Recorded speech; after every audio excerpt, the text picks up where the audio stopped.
Hello, welcome to For the Story. I totally forgot that I was the one announcing, even though I'm pretty sure it was you this week. Although No, I can't remember. I think it was me. Yeah, no, it was you last week. Hey, we're the only podcast that doesn't have an opener this week. Welcome to For the Story. Yeah, we ran out of money in the budget for an opener. Yeah, sorry, that budget's gone to Those shit. are 20K a pop. We really invest in this show. Yeah, it's very important. Yeah. We've sunk all of our life savings And into this podcast. some of our family members as well. They don't know about it They yet. think it's gambling debt. Which of the two evils? Honestly, I'd forgive gambling debt over $20,000 Into a podcast intro. that doesn't make any money. Not the whole podcast, just the intro. The rest, we don't even need to start with that. Oh, yeah. It's crippling. Anyway. So we're a movie podcast. We like to talk about all sorts of movies. So we finally did manage to get our second podcast up in 2 weeks, which is pretty cool. So we watched a smattering of stuff. But before we really get into everything, Ash, did you watch anything interesting that you'd like to bring to the table before we get into our... Are we doing two? Yeah, we're doing two movies. I watched Lady Bird. It's like a coming-of-age story starring Saoirse Ronan, who has such a great name, but it's spelled like Soirse. Saoirse? Saoirse. It's like Sasha, nice. but much more Scottish? Welsh? Something like Italian, that. maybe? No, she's definitely... I think she's Scottish. Oh. I don't know. Portuguese, maybe. Oh, definitely Portuguese. She's from South America. I fucking love that joke. I did your joke. It was really good. It's also got Timothée Chalamet. And very cool. It's about, like... it's just really well done. I think she was nominated for an Oscar. Like, I definitely love, like, coming-of-age stories. And we definitely watched one this week. Oh, yeah. Two, actually. Yeah. Yeah. Really similar, the two movies we watched this week, if you think about really. it. Yeah, but it was really great. I thought the dialogue was great, and the stakes were good, despite the fact no one got murdered. Yeah, despite that they weren't totally defrosted. Yeah, what? The steaks. They were good, even though they weren't... We cooked steak earlier. Why are you calling me out on the podcast? Look, dude, it still was good. You're the one who said that it wasn't up to your standards. Yeah. I thought it was good. All right. The stakes were good, okay? Yeah. They were high. Tensions are high on the podcast right now. I think I've really got Avery's holding a gun while he's telling me, I love the steaks. What? Anyway. So that was really solid. 8, 9 out of 10. Really good movie. What about you? What else did I watch? I don't think I watched anything that you didn't watch. We started The Black Coat's Daughter, which you say you hate, and I really want to see it all the way through. I just don't have time for it. Yeah. What about, we watched the first half of Fresh Meat. Fresh Meat, that's right. It was a New Zealand film. Mm-hmm. And there was one point when, like, all of the characters were, like, in a garage, and the garage door was closing. And instead of just, like, filming a garage, they green screened them in. And we were like, why would you... Like, were they not able to... I guess they couldn't get a house to film on, so the whatever house they were in was just a set. Yeah, I don't know what was going on with that. That movie was weird in general. I kind of wish I had finished it, but I was so tired. We might have to go back and finish that one, because that one's pretty fucking bizarre. Yeah, it's real weird. Oh, yeah, it's about this girl whose family is a cannibal. Or multiple cannibals. They get to a point later. They get to a point later because the beginning of the movie, this girl, she comes back from like field hockey camp or whatever New Zealanders play, cricket, I don't know, and rugby. Yeah, whatever they play. I actually don't really know. She had like the swinging. No, she was like a poi. She was doing poi. That's what it is. I was trying to place the word. But her brother was playing cricket. Yeah, and so she comes back after being in like poi camp or something. And her parents have just become cannibals. She finds like a severed hand in the fridge. It's all like marinated and has like it's all presented with like spices on top. There's like little wedges of citrus. And we were like, wow. And there was a great scene where she was like, what did she say? She was just like, wait, so this can't be real. You guys aren't cannibals. And they just like look at her for like just like way too long pause. It's like, wow. Awesome. So there was some like good effective inter-character stuff in that, despite the green screened garage for some reason. I like New Zealand humor, even though it was kind of missing a lot, that movie. Yeah, but from what I could see, still better than like a bad American comedy. Yeah, for sure. There was actually like nuance and jokes that were set up and then paid off. There was another one with like, I think you would miss this scene, but she like confronts her brother about it. She was just like, did you hear the mom and dad are cannibals or something like that? And he's just like, yeah, I've been inducted into the tribe too, or something like that. And he's just like, honestly, I tried it and I wanted to try it. It was like the weirdest thing. It was like, oh my god, he's a cannibal too. That's such a weird he's just like, I even helped my dad pick out the meat or something like that. No. Oh my god. So yeah, that's a really weird one. I forget where we found that, but that was definitely a bizarre one. I think that was on Prime. I think that was on Prime, yeah. Fucking weird Prime. Yeah, it was a weird Prime movie. So that was like deep. That was like literally the last one on the recommended for you.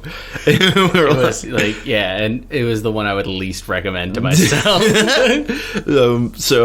Yeah, we watched that. I'm trying to think, did we watch anything else? I watched Starship Troopers. Starship Troopers. Yeah. Yeah. Paul Verhoeven's masterpiece. Paul Blammo. Paul Blammo's masterpiece. And that movie's so fucking awesome. It's like so cool because you like brought up like the stylistic similarities between that and RoboCop, and they're so similar. Like there has to be some. There was another movie that was really similar too. I don't know. The whole idea of Space Marines kind of goes back up from like Aliens. You know, they have Space Marines, and like some of the designs are kind of similar. They look like the Doom, the original. Oh my god, they do. They look like the Doom guy. Yeah. But I mean, the Starship Troopers that came out in 1997, and Doom, I thought that was like the early 90s. Yeah, it was something like that. So the influence was there, which it could be, you know, just coincidental, but they look pretty close. It was kind of cool. So yeah, that movie's just fucking awesome. I would like to do an in-depth review of that at some point. Because I was half cooking while I was watching it. So that's a fun one. It's just like, it's a fun movie. It's got some humor to it. And it's got some fun action. The effects still look really fucking good. There were like some little parts where it was like kind of off, and it looked like, you know, could be a product of the time. Yeah, it looked like time appropriate bad CGI. Yeah. Or like inconsistencies in CGI, but by and large, it looked pretty good. Like all the spaceships looked really, really good. Yeah. And then like there's the part where they're in like the little base on on Klendathu, the bug planet. And there's like the swarms of bugs like coming at the walls, and I think that looked deep. Yeah, it was like, it reminded us of Helm's Deep, but also it was like, man, that's like full daylight, like full CGI characters, and there's like hundreds of them on screen. It was pretty fucking impressive. Yeah, I always thought that scene was cool, but I didn't realize how good it actually looked until I like looked back on it from like a retrospective lens, and that's a pretty impressive movie. Yeah, if you haven't seen Starship Troopers, like, what are you doing? That movie's fucking awesome. It's like funny too. It's like really like critical of like fascist warmongering like societies. Like, you have to you have to like serve in the army, or you have to serve in the military to become a citizen to be able to vote, which is like, so it's just this ever feeding cycle of violence just being voted into power. And it comes across as like it's almost ridiculous, the level to which they glorify the violence. Similar to RoboCop. RoboCop's the same way. It's the same director too. So I don't know if he wrote both of them, but yeah. Let's get into the real movies that we want to talk about this week, because we have a couple standouts. We've picked two. We were trying to find something weird last night. We ended up pulling up the film My Friend Dahmer. What was I gonna say? Marley and Me. Marley and Me. It's my joke title. My Friend Dahmer, which we liken to Napoleon Dynamite. Really remarkably kind of tonally similar at times, which is fucking horrifying. Like, let me just say, like, talk about the glorification of violence, like, for real. Yeah, I kept there was this one scene where they were doing like talent show tryouts. I'm like, he's gonna do the the Napoleon Dynamite dance, dude. There's like a talent show, and then they're like, Jeff Dahmer, come to the stage, and he leaves. He like shuffles out like a fucking weirdo. God. It's like, oh my god, this was so close to just being Napoleon Dynamite. He's just a quirky kid who loves killing or fucking up roadkill. Like, we kept do the pitch that you were doing. I forget what it was. We were just like, he's Jeffrey Dahmer. You'll never believe who my friend is. Yeah. Jeffrey Dahmer. And like, you can see it. Like, I can see the commercial. These kids are in high school, but their ride's almost ending. Luckily, they have their new best friend, Jeffrey Dahmer. It's like, oh my god. And like, for whatever reason, like, I don't know, I remember this movie came out and people were talking about like how you can't glorify the sex appeal of Jeffrey Dahmer. Yeah. Because it's disgusting and totally flies in the face of people that he murdered. And like, so disrespectful to their families and everything. While they were dead. Yeah, like, this is a bad horrible. But like, still, like, media keeps coming out that makes this guy look like sexy and interesting. And like, there was this tone the whole time of like, people were too mean to Jeffrey Dahmer. Yeah. Maybe if you people weren't so mean to Jeffrey Dahmer, he wouldn't have murdered 17 people. It's like, no, he's a fucking psychopath. Like he murdered 17 people.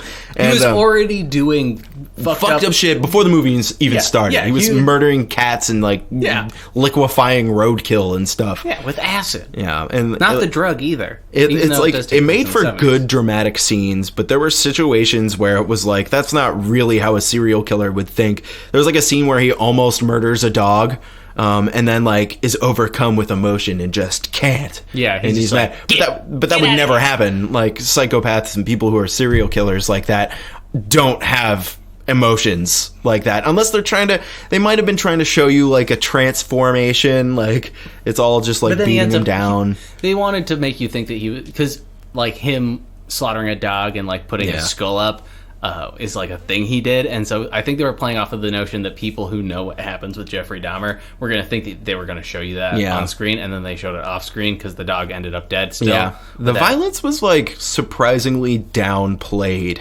Yeah, which I guess is a good thing. Yeah. But also it takes away from the fact that Jeffrey Dahmer's a bad guy. Yeah. And instead, maybe we should be nicer to Jeffrey. I mean, have you ever thought about being nice to Jeffrey Dahmer? Yeah, it came across like the same way as like the Joker movie. Yeah. Do you know what I mean? How it was just like, if a guy's in a society this toxic, how is he not going to turn out like a serial killer? I don't know. Everyone else in fucking Gotham. Everyone else is fine, right? And it just like really tried to hammer that in. It was just like, his mom's mean to him, his dad's mean to him, these kids at school are mean to him. You know, everyone's calling him a stupid nerd, and of course he's going to kill people. Yeah. And it's like, no, it's like, no, he has legitimate mental disorders. Yeah. And he's like schizoaffective and like all kinds of shit. All this like stuff. But they displayed it pretty well. At first we thought the kid who they picked to be the actor was really goofy. Yeah. Well, at first I thought it was Quicksilver from the new X-Men movies. They do look similar. They do look similar. And like, we were worried about how hot Dahmer was going to be.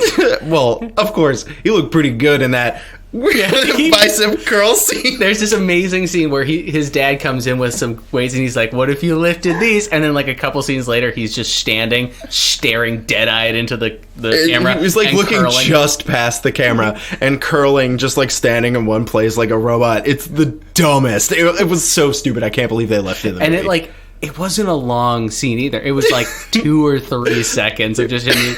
It was like this skinny like kid like doing. He was like wearing like a sweatband. He looked like Napoleon Dynamite. It was a Napoleon Dynamite moment. He was like. I wish you guys could see me because I just did a perfect rendition of what he looks like. Well, he does look a lot like you, Avery.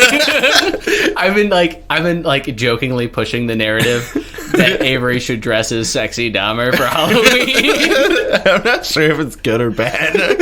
I don't know. I it's just. I thought it was funny at first, and then I saw this movie, and I was like, man, that's fucking disrespectful. It's like, I think that this movie came across as really disrespectful. Oh, yeah. You know, they really tried to give, like, a heartless psychopathic murderer. And they tried to make you sympathize for him. Yeah. But we did a little bit of digging, and we found that this movie was based on a comic book written by one of the characters who was friends with him in high school. Who was a real person. Yeah. His name was, they called him Durf. I forget what his whole name was. His last name's like Durfin Clem or something. It was like Durfenstein. Kleck Durf or something. It was something weird like that. Yeah. So it's based on like a graphic novel that this guy wrote. And we looked up. We saw like the cover of it. There's a scene at the end of the movie. I'm gonna spoil it for you guys here, just so you know. In case Believe you it or want to not, see. Jeffrey Dahmer does exactly what Jeffrey Dahmer did in real life. Yeah, I kind of like read up a little bit on Jeffrey Dahmer and like how he was caught and like his first kill, and definitely spoiled a lot of the movie for myself. But it was okay because you should probably know about that anyway. I guess, I don't know if you're interested in that kind of thing. But like, there was a scene where like the character Durf, who was like friends with Jeffrey Dahmer throughout high school, but like friends in quotations. He kind of, him and his friends used him to like make fun of him. Yeah, they kind of like lambasted him around, I think. Yeah. They like made him like spaz out in public and embarrass himself because he had no shame and like was like seriously like disgusted. And then he starts to like figure it out, and then they start to like grow distant apart. And I think what was displayed really well was how like at first like the friends think his whole spaz attack thing is hilarious. They're like, this is the best. But towards the end, like even Durf is like oh, after he's like still trying to do it and nobody's laughing anymore. Yeah, and they showed that really well in the final scene when he's trying to do the jokes, and it's like the last day before Durf goes off to college, and Jeffrey Dahmer tries to like bring him inside to kill him. Yeah. To kill him. And he kind of just gets this feeling, and he's just like, no, I'm going to go right now. And we thought that while it was a pretty good scene, it does come across like this guy Durf was just like, I knew it the whole time. I had this gut feeling that he was a serial killer. Sorry. And that's kind of how it came across. Yeah. But still pretty good. It made for a good movie scene. I mean, it was dramatic. It was mostly interesting. It was kind of goofy. It was pretty cinematic in terms of all. It was also okay. There was another like we gotta all be nice to Jeffrey Dahmer moment in the movie, which is that he just becomes like an open alcoholic after his parents announce their divorce. Yeah, it's like, maybe don't get divorced and your kid won't end up like Jeffrey, an alcoholic. Oh, or I was gonna say Jeffrey Dahmer. Yeah, but yeah, it was like kind of bizarre how they conflated all these different things. Yeah, it was like it was weird, and I don't think like the spiral was really well shown. I think at times it worked. Yeah, but it was kind of like he was such a dead and ineffectual person, first off, but also the actor portraying him. But I mean, like, how could you portray, like, he wasn't like a bright, plucky young guy who was drawn up by the evils of society and forced to become an alcoholic. They didn't really quite do it like that. No. And it's because it would have been totally a disservice to to portray someone like Jeffrey Dahmer. But they did. There was a lot of, you should feel bad for him. At least it came off that way. Yeah. It was weird because it was based on that comic book from the one character's perspective, but it came across more like a biopic. Yeah. You know what I mean? It's weird because I feel like there might be an element to Durf as a human being where he feels a level of guilt. Yeah. And that's why I think it might have come across that way. Guilt, or he's just like, I got something. Yeah. I mean, like, I feel like in a capacity, just from what I was able to glean, I haven't read the graphic novel, but if it is at like 80 or 90% of what the movie was, like, there's a level of like, man, maybe if I'd been nicer to that kid and not fucking used him for comedy. Did put it across that angle. Yeah, you're right. Yeah, maybe he wouldn't have done all these awful things. Even at the end, like, they're even talking amongst themselves, and the one character like apologizes to him, and Jeffrey like doesn't even know what to say because he doesn't understand. Yeah, you know? He doesn't. Yeah, because he has like serious mental issues that have progressed to a point. Yeah. By then, but there's like one scene where they're like the one kid's like taking payment so they can watch Jeff, like, from other kids, so they can watch him like spaz out in the mall. Yeah. And like that, it was just very uncomfortable. It was all pretty uncomfortable, but you're like, yeah, well, Jeffrey, he kind of has friends now, you know, stuff like that. And but then like towards that scene in the mall, he was just like totally drunk and just disassociating at the same time. Yeah. Like, it was really bad. And That scene in particular brought up like a thing.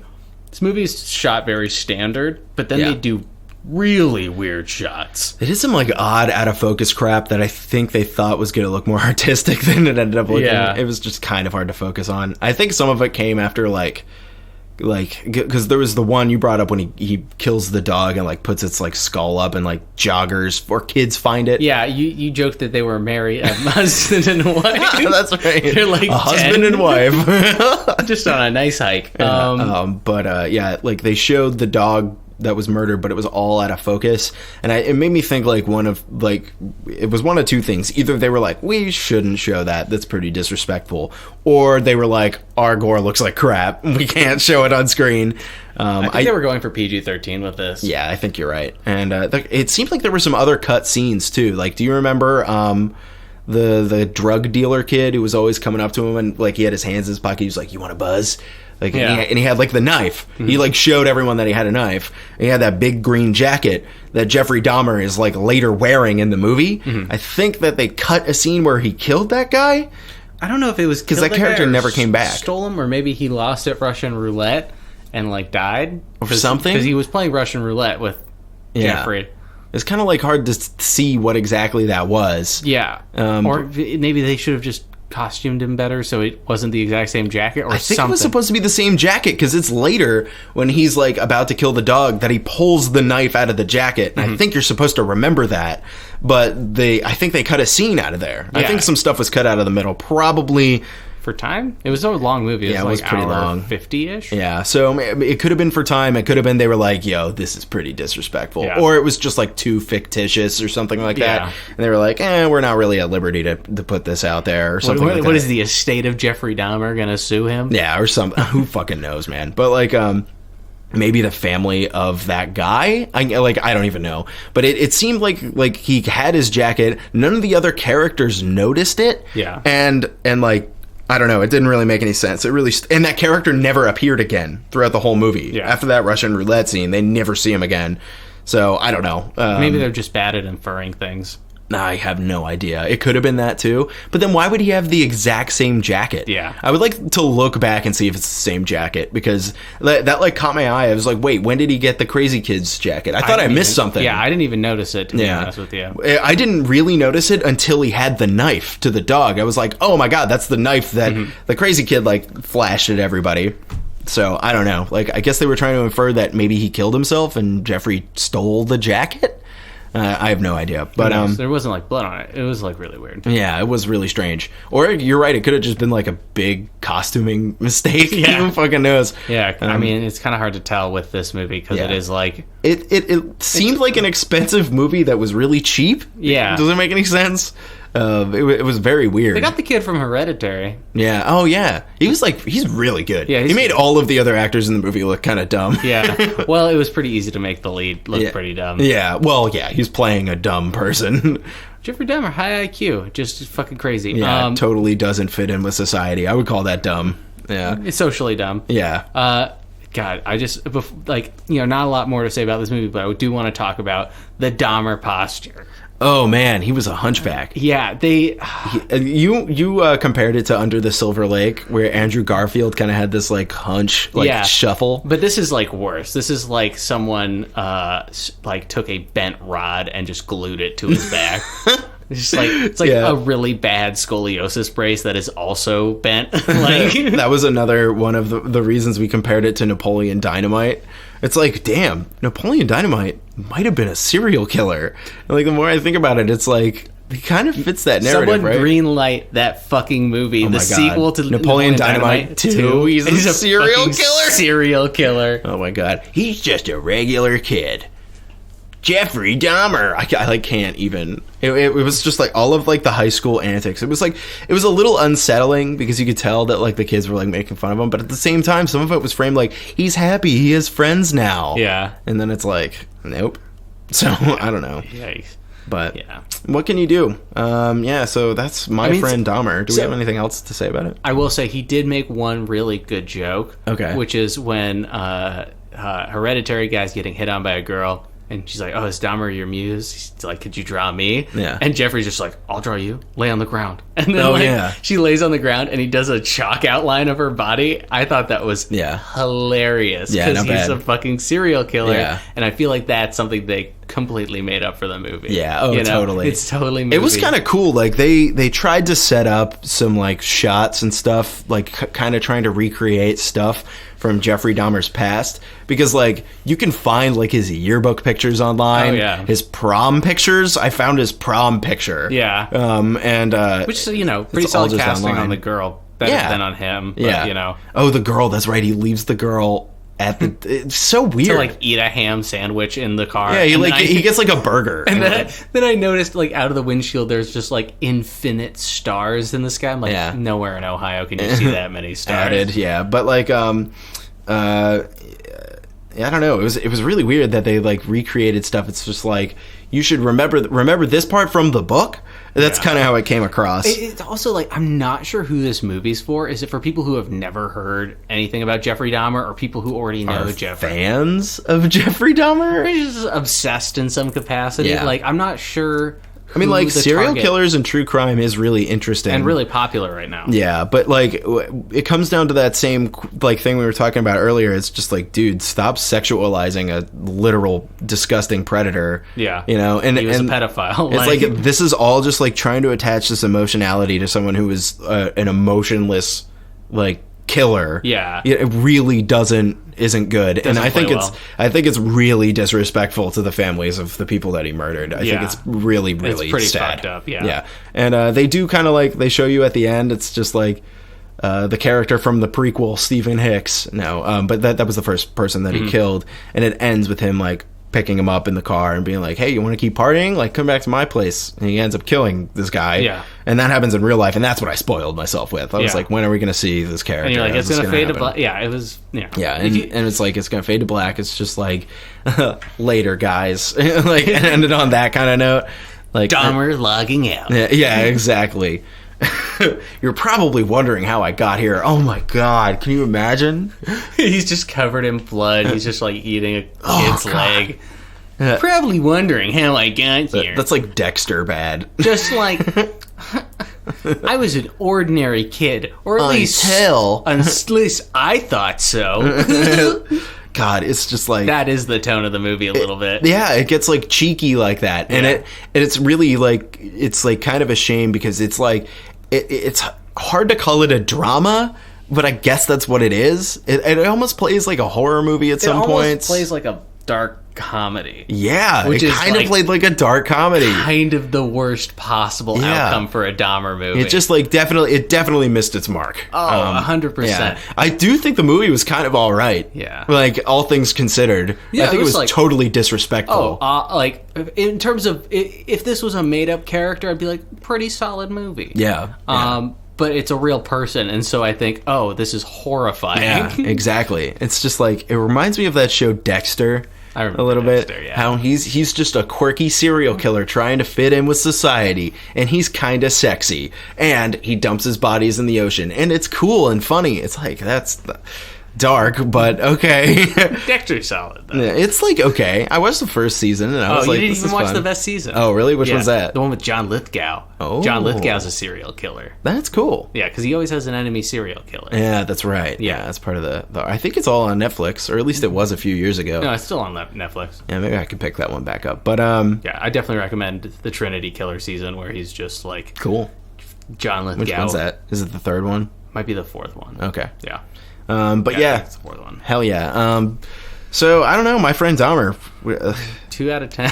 Weird movie. I don't know. It's like, it definitely missed its mark, and there was some, like, dumb, artsy crap in there, but... You know, it's good that we saw it. I wouldn't recommend anyone else watch it particularly.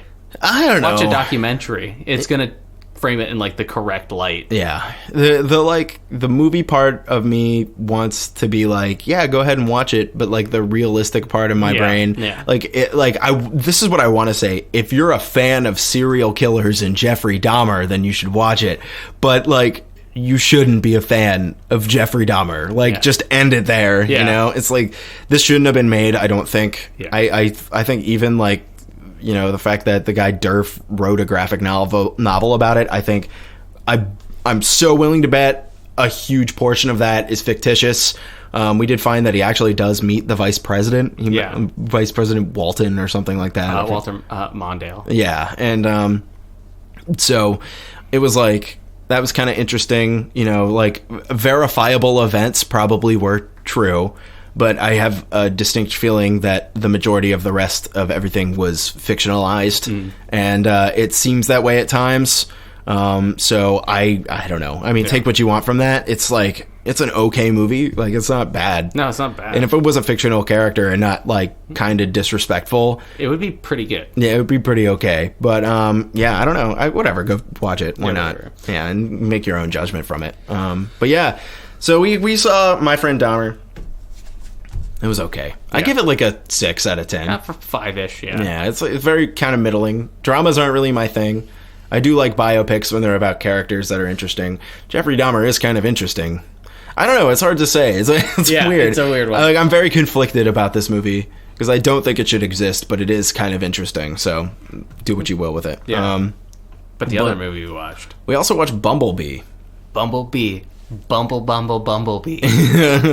Also, a quaint coming-of-age film. Yeah, that's our theme for the week, is coming of age. Yeah, so... starring Haley Steinfeld. Yeah, which ruins your joke. And my favorite show is Steinfeld. Yeah. I hate Haley Steinfeld because you ruined my joke where I say my favorite TV show is Steinfeld. I'm glad that you thought of that and it just completed that joke.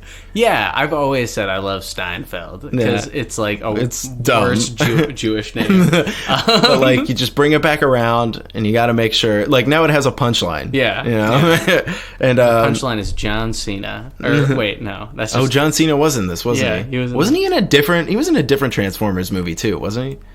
I think you're thinking of Mark Wahlberg. No, I'm pretty sure he was in another Transformers. Did you know he was in an episode of Scooby-Doo? Of course he was.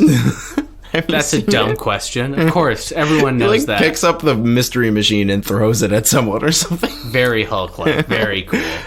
Yeah. So he's what an interesting guy. When he's old. Yeah. Will it be funny for me to call him John Senile or? Oh man, he's probably already thought of that. He's taking a few blows to the head. Maybe you might be able to sneak that one through. Oh yeah. So. What can we say about Bumblebee? It satisfactorily adhered to a hero's journey arc that I appreciated. Yeah, it was a good movie that actually had emotion compared to the other Transformers movies. And had a good character that you liked. Yep. Who Haley Steinfeld plays our POV character. Mm-hmm. And she goes on mad capers after repairing a car that's actually a Transformer. Wow. It's basically just the first Transformers movie over again. Yeah, it is. But the stakes aren't like, the world's gonna end and everything's gonna blow up. Well, instead, it is, but not till like the last 10 minutes. Yeah. You know? Yeah. And no Optimus Prime, huge pro of this film. Yeah, who's become just this Jesus figure without earning it. Yeah. And it's ridiculous. And, I don't know, Bumblebee's actually, like, adorable. Yeah. Like, he's totally adorable. They got really good... Like, okay, so we talked about this a little bit, but the guy who directed this movie was a animator. Oh, he did yeah. Coraline. Yeah. I think that kind of plays... You can kind of tell. Yeah, because there's a lot more attention, like, especially with Bumblebee. You're talking about how adorable he is. The facial expressions were very, very good. And just how he interacted with the world around him were done so well to make him an actual character instead of a monster. Yeah, instead of just this hulking machine monstrosity. Yeah, and, like, you get to see a little bit of Bumblebee's backstory, which isn't a lot, but that's okay. Yeah. You also get to see from... like the perspective, you get to actually see Cybertron, which they're always talking about, and you never really get to see. I don't think. Yeah, as far as I know. But you get to see like the battle on Cybertron. Yeah, that was fucking awesome looking. It looked great. Yeah, I remember we were like, wow, this looks way better because we had just watched the third one. Yeah, which was just so like so just smeared everywhere. There was like no characterization. There was fucking nothing. Like nothing mattered. Just like heinous product placement. Yeah, no product placement in this one. Which was awesome. It was great. And like the thing was, is like the cars still looked cool. This is what I like. It struck a great balance because the cars that they had still looked cool, and if you're into cars, you would know what kind of cars they are. And if you're not, product placement isn't shoved down your throat. Yeah, and you're like, it's a cool car. Yeah, it was like, ooh, cool, lots of lights, and it was awesome. And our two villain characters, they were both like they were like Dodge Chargers or something. I don't know. Yeah, they were some kind of souped up something. If you knew what you were talking or like looking at, you'd be like, oh yeah, I love the Dodge Charger. Oh yeah, I love the Hemi Cuda. You know, whatever. The Thunder Fire. Exactly. Or whatever. And but instead, it's not. It doesn't hit you over the head, which was great. Yeah. And so I definitely like that. And finally, we have a character who we care about. Yeah. It really reminded me of the 2007 Transformers, which I actually do kind of like. Yeah. Despite the fact that it's like kind of goofy and probably a little dated. All right, so we're going to head right into our pros for this movie. We kind of have already been alluding to them. Yeah. I'm going to pop off with the Decepticons have color on them, and it looks great. It looks like a lot better. Yeah, you could see what's going on. You could tell what's going on in the action. Like, at times during those fight scenes at the end, I was like... I was... like asking you, like, are they using stunt doubles for some of these? Because like they were doing judo throws, and they looked fucking good. And I can't tell because the animation had been so good up to then. I couldn't tell if it was like mocapped or if they were just that good. There were some like really good throws. I want to think like, man, maybe it was just the animation was just really good. I don't know if they mocapped anything. Yeah, I have no idea. Because I don't think they've ever mocapped anything else for those movies. Even though it kind of makes sense to do. Yeah, maybe they have. Yeah. Honestly, they might have mocapped it. Because they weren't in an area where they would have had to build miniatures. Yeah. You know, it was like kind of this open gulch. Yeah. It was like a construction site or something easy like that. And, dude, like, they might have mocapped it. And, like, the reason that it would work is because the perspective isn't necessary. Like, they're so tall, the only way you're going to capture all of them is in a big wide shot. Mm-hmm. So maybe they do mocap it, but it looked really good at the end. We were like, wow. Yeah. And definitely, like, our antagonists having more colors and, like, actually looking like Transformers from the 80s. Yeah. Like, we thought on that, and we were just like, this is an IP that's from the 80s. Why have none of these taken place in the 80s? Until this movie. This movie was in the 80s. It paid homage to the 80s. It did a lot of Breakfast Club-based jokes. Yeah, like, it was stuff like that. And it was just like, why didn't they... Hot dog on a stick. Yeah, they never went that direction before. And it's like, why wouldn't you set it in the 80s? And all I could say is, like, it's surprising how good of a move this movie was. Yeah. Like, for the Transformers stuff, because everyone was tired of it. Everyone was, like, lambasting. Yeah. Michael Bay wasn't attached. I'm sure that was... well, I think he did produce it. I think we saw that at the end. Yeah, he did produce it. I think he's just big on the production team. But he's completely out now.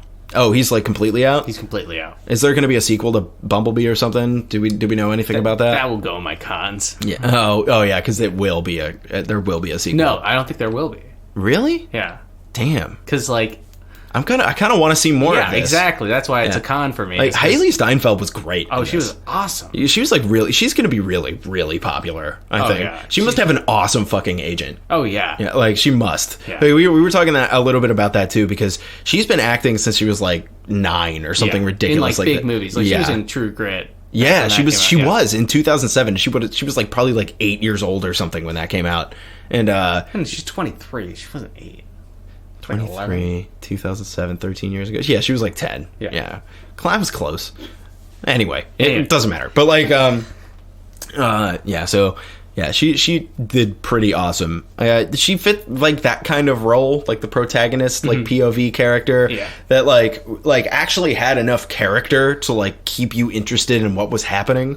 Yeah. And her friend, the kid with the fro, was great. Oh yeah, he was so awkward. It was incredible. Yeah, it was such an awkward character. It's good to see something like that. Good for comic relief. This great moment where he walks up to her at the end of the movie when they're like walking away, and he has a sling on. We're like, when did he break his arm? And she's like, when did you break your arm? Yeah, it was good. They like kind of like almost made it was way more self-aware than any Transformers movies have been up to this point.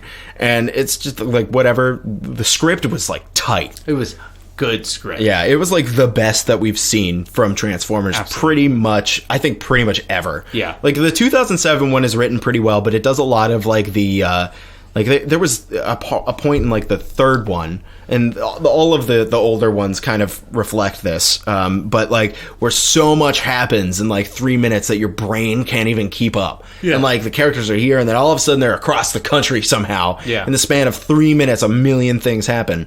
But this, it was like it took its time and like established its characters, right? Because it's like a superhero movie. You don't jump into Avengers. You don't have to give me that much shit on the screen until I know all the characters. Yeah. And there was like some fun like antics that they got, like giant robot based antics that they got into. Like this, I think one thing that we thought is like this could have been just like an unbranded giant robot befriends a girl movie based on like some anime or something. Yeah, it could have been just the Iron Giant, but with a. It was a lot like that. Yeah, it was a lot like that. Yeah. And like it could have been that, and it would like the Transformers IP was just like the icing on top. Yeah, you know, it's just like, oh cool, now there's a good Transformers movie. Yeah, exactly. Thank God. Yeah, and so it really played like the stuff that was better was her like hanging out with Bumblebee and doing all this weird antic type crap. Yeah. We were like joking, like, what if she falls in love with the robot? The first moment, as soon as he transforms, like you were just like, oh no, they're gonna fall in love. It looked like they were going what to. Are you talking? Like, imagine like the insane twist, but no, they're just best friends. This movie is for such a general audience. Oh, it's great. It's for everybody. Yeah, I like that a lot. It's a good movie. Another pro, John Cena says, "Sir, they're called the Decepticons." Oh, yeah, that's right. It's finally... like, wait. Somebody calls out that they're Decepticons, like, why would we trust them? Yeah. Or something like that. Yeah. It's just like, Jesus, like, this whole time nobody brought that up? And it's great. I like, the self-awareness was quick. It was snappy. And it wasn't even, like, the smartest script ever, but it was so much smarter and, like, more, like, angled towards, like, the quippy dialogue than anything we had seen from Transformers yet. Yeah. It was like actual jokes in there. It wasn't just Sam Witwicky's parents being spazzes. Yeah, oh my god, because they're insufferable. Yeah, just the worst I characters. wish I hated something as much as you hate Sam Witwicky's parents. I hate them so much. And they're always like doing dumb shit, and his mom's always getting like hit by a truck, and then his dad's like thrown a million feet in the air. They're the dumbest characters, dude. They're like unnecessary comic relief that isn't funny. It's agonizing. It's agonizing, okay? There, I had to say it. But yeah, there was nothing that was like agonizing about this. No, it was a long run time. Yeah, but it was like 2 hours and 20. It was long. I think it was 2:10. Yeah, it was something like that. That's long, but it didn't feel really long. No, it actually played through. It wasn't like Transformers 3, which we just watched. Which by the end we were like, is this Jesus over? Christ? Why is this another fucking like Matrix car chase scene? Oh my god, right? Yeah. Well, that's right. We watched the Matrix too. We should do a retrospective of the entire series sometime soon. But yeah. Like, I don't know, man. I think that movie just was so accessible to anyone. Just, like, such good, like... Not even, like, excellent. They just did the base things correct at the beginning of the movie, and it never went off the rails. Like, you need... With a movie that's so centered around CGI, you need to do very little right. Yeah. And they did all those things right, which made it good. Yeah. You know, it's like... basic character motivations, little likable character, a little bit of an arc, like even Bumblebee had an arc. Yeah, he was like he was all like meek and like weak because he lost his voice and his memory, and then by the end he was like kicking ass, and we were like, like we actually felt, and they also like did a good job of showing you that he wasn't like absolutely invincible. Like, there was one time he gets shocked and taken out or something like that. Yeah. They, like, shoot him with, like, electricity and stuff like that. And you're just like, oh, so there's real stakes here. Yeah. You know, but, like, you know that he's not going to die. Mm. But, like, so, like, at the back of your mind. But in the moment, it works for a self-contained movie. Yeah. I would say if you haven't seen any of the Transformers movies, don't just watch Bumblebee. Yeah, absolutely. And you'll get the best of every single one of them. Yeah. Like, guaranteed. Any big cons we want to bring up about this movie? Maybe the length. It was a little long. A little long? Okay. A little, like, they did the third act laser shoots into the sky thing. Pretty generic, but Yeah, also very generic. Not the worst execution I've seen. It's Suicide Squad. Yeah, well, yeah. I mean, like, the last 10 years, the last 15 years have been... Honestly, the last 20 years have been 400 years. But have all been lasers shooting into the sky as the final act. And like, for a script that was as smart as it was, it should have, like... Are you okay? Yeah. No, I had a string coming off my sock, and now the cat is fascinated. Oh, no. It's okay. But, oh, kitty. But yeah, like the last decades have been blue laser shooting into the sky. This one was green. Yeah, it doesn't fucking matter. It's the same shit. And that was like it was a good way of wrapping up a movie that was fun. It was definitely the weakest part though. Yeah, and I would agree. It was just so... It's like they're not going to lose. Like, once you see the blue laser, you know they're going to stop it right at the last second. Mm-hmm. Bumblebee's going to be at the brink of death, but then saves the day. Yeah. Whatever. Yeah. You know, it's like, wipe your hands clean, let's go home, movie's finished. In terms of, like, how movies tend to end, not my least favorite, because at least I know that it can be executed. Yeah. But there were stakes earlier in the movie. That third act... Or the final, like, 15-ish minutes but at really the same lacked time, you were guessing stakes. Optimus was going to come in. And I really thought... I honestly... That was amazing. I was so convinced that he was going to come and save them all at the last second. Yeah. Just like, Jesus Christ is here to absolve you of your sins in the last 5 minutes. Yeah, exactly. Yeah. Last 5 minutes of the movie. That didn't happen. So tasteful. Yeah. So fucking glad they didn't do that. Yeah, I mean, like, that's like really the big flaw is just the blue laser or the green laser or whatever. Yeah. At the end. And like our two antagonists, they weren't like super important Transformers or whatever, if that even is a thing. They were just two random dudes. Yeah. They're just two dudes who were Decepticons. Yeah, it almost didn't matter who the enemy was, which is something I actually liked. Yeah. They just needed an antagonistic force who was representative of the big bad. Yeah. You know? Megatron. I also like, there's like been, like, throughout all of the Transformers movies, this weird... like military like fetishization. Yeah. And it was something that we noticed a lot in the third one. We were like is that their demographic? Like, is that what they're going for? Michael Bay tends to do that a lot, I think. Armageddon. Movies like that. And this one, like, the military guys, while they aren't like army guys, they aren't like, hey, we're with the US Navy, they're with some made up branch, you know, because they can't go that far. They ally with the Decepticons early in the movie, so they're kind of antagonists too. And it's kind of like, okay, it was a refreshing change of pace. We don't have like this. It's like the army isn't going to come and save the day or something like that. Yeah. But they're still not. They weren't. We noticed that they tastefully chose not to make them any specific branch of the military. Yeah. Like, they can't actually be the U.S. Armed Forces because they would never. Yeah. You know. Of course not. Yeah. And so that was like probably like one of the better choices that they made, because you could. Oh my God, the kitty. He's like, where's the string? Give me that string now. I only had two really big cons with this movie, and they were, one, that this is the sixth movie in the Transformers. Finally got good after 6 movies. Well, it's just like, I wish that this prequel movie, I didn't know how it ended. Yeah, I agree. The whole time. It would have made it better. Deflated the stakes a little bit. And then my other con is just that it doesn't look like we're getting a second Bumblebee movie, because he drives off as the Camaro that goes into the first Transformers movie. It's like, bummer. Yeah, they really just nixed that. Although, honestly, could a sequel have been good? Possibly. Like, maybe, we don't know, but I'm so glad they didn't just shamelessly set this up for a sequel. Yeah. They like, gone are the days when a movie can just come out and be self-contained and end. It has to be a trailer for the next one, too. Yeah. And that's that Marvel formula. Yeah. Like, every movie needs to have a little bit of a trailer for the next one that's going to come out.